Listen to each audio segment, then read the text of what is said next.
Rekan-rekan semuanya, pada kesempatan kali ini kita akan belajar bagaimana cara mempersiapkan kandang BSF untuk memastikan siklus budidaya BSF terus berjalan.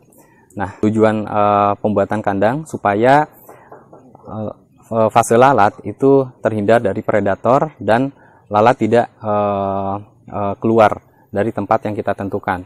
Jadi yang perlu kita persiapkan untuk pembuatan kandang itu yang pertama adalah penentuan lokasi. Lokasi yang kita pilih itu harus mendapatkan cahaya matahari cahaya matahari langsung, sehingga lalat itu bisa beraktivitas secara aktif dan bisa melakukan perkawinan.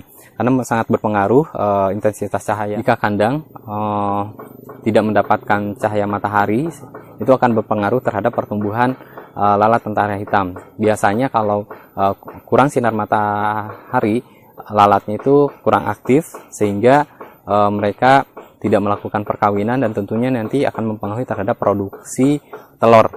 Nah, itu yang pertama. Yang kedua adalah pelindung lalat itu sendiri, karena di alam itu banyak predatornya. Jadi bagaimana supaya lalat tidak dimakan oleh predator dan lalat tidak bisa keluar dari tempat yang kita tentukan. Tentunya kita memerlukan bahan yang bisa membatasi itu. Nah, bahan yang bisa kita gunakan untuk pembuatan kandang, kita bisa menggunakan bahan seperti jaring serangga atau jaring ikan. Nah, sebenarnya bahannya bisa kawat nyamuk atau misalkan kawat yang dari biasa ya, untuk kawat biasa.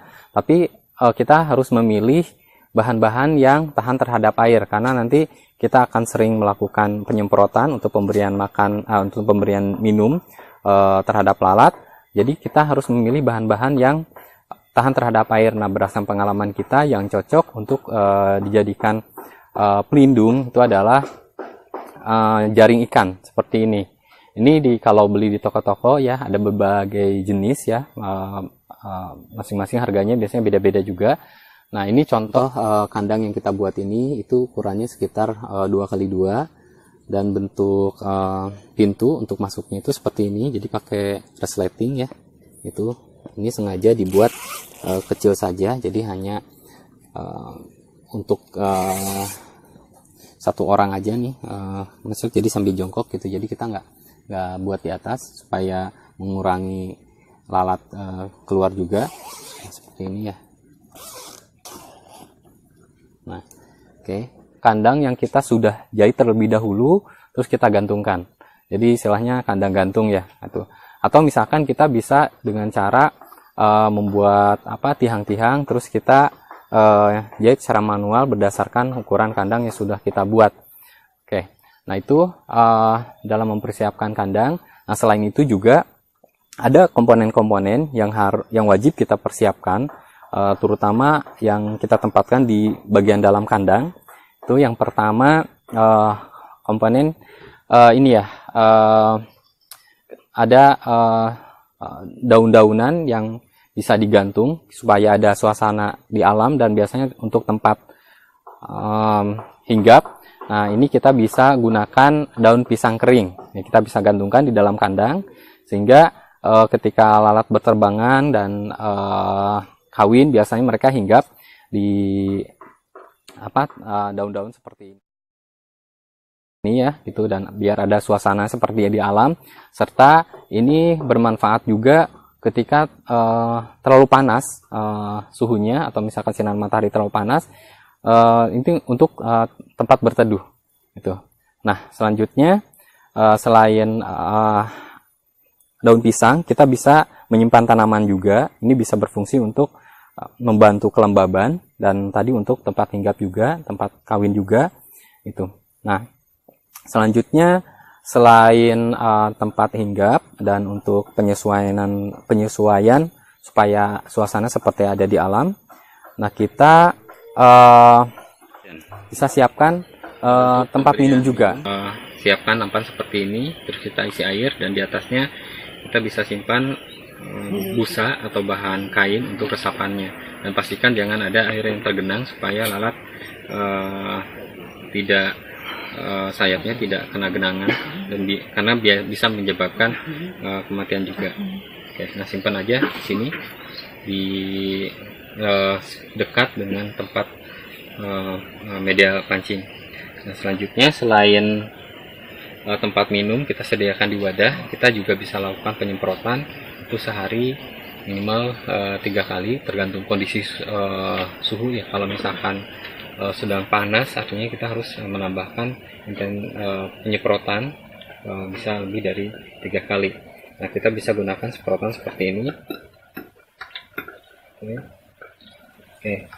Penyemprotan dilakukan secara halus, supaya hasilnya halus ya. Jadi jangan sampai seperti menyiram tanaman, karena ketika terlalu banyak air yang tergenang di lantai, itu nanti lalat bisa tergenang juga dan mengganggu aktivitas lalat. Nah, selanjutnya selain tempat pemberian minum yang kita siapkan, kita harus menyiapkan juga media pancing, atau antraktan.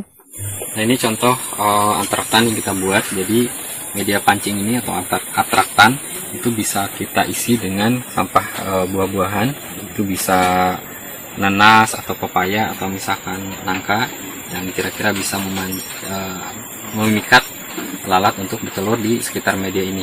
Nah, di atasnya kita tutup dengan jaring seperti ini supaya lalat itu tidak langsung ke medianya, tapi dia mendarat di sini, di jaring, di pembatas ini. Nah, di atasnya atau di sekitar media pancing itu kita bisa simpan jebakan telur. Nah, jebakan telur ini tujuannya supaya si lalat betina itu menempatkan telurnya di jebakan yang sudah kita siapkan. Nah, jebakannya sendiri bisa terbuat dari tumpukan kayu yang celahnya itu sekitar 1 mili, atau misalkan bahannya bisa kita buat dari infraboard, atau misalkan dari potongan dus. Jadi misalkan dus harimih misalkan ya, atau dus bekas mie, kita potong, itu biasanya kan ada celahnya. Nah, itu pas untuk bertelur betina di situ gitu ya. Jadi satu lubang itu biasanya satu indukan, dan biasanya itu satu kumpulan telur atau satu klaster. Siapkan ini misalkan dari tumpukan kayu ya. Nah, kita tinggal simpan di atasnya seperti ini. Jadi ketika lalat betina mencium adanya bau media ini, dia akan mendatangi ini dan dia akan bertelur di sekitar media ini. Nah, karena kita siapkan ini tumpukan kayu, maka mereka akan bertelur di celah-celah ini.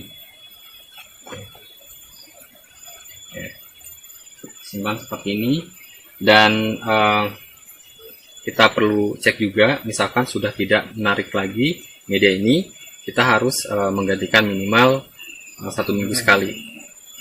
Selanjutnya, selain tempat bertelur lalat dan media pancingnya, kita juga harus membuat satu wadah tempat penyimpanan bibit. Nah, bibit untuk kandang biasanya itu berupa prepupa atau pupa. Nah, bibit yang kita simpan di wadah, misalkan di baskom ya, kita bisa masukkan ke wadah tadi, bisa berupa rak ya. Nah, ini seperti rak ini, jadi syaratnya untuk pembuatan rak tempat penyimpanan bibit itu harus teduh, jadi di matahari tidak mengenai langsung, karena lalat pertama kali menetas itu biasanya sayapnya belum sempurna sehingga dia belum bisa terbang.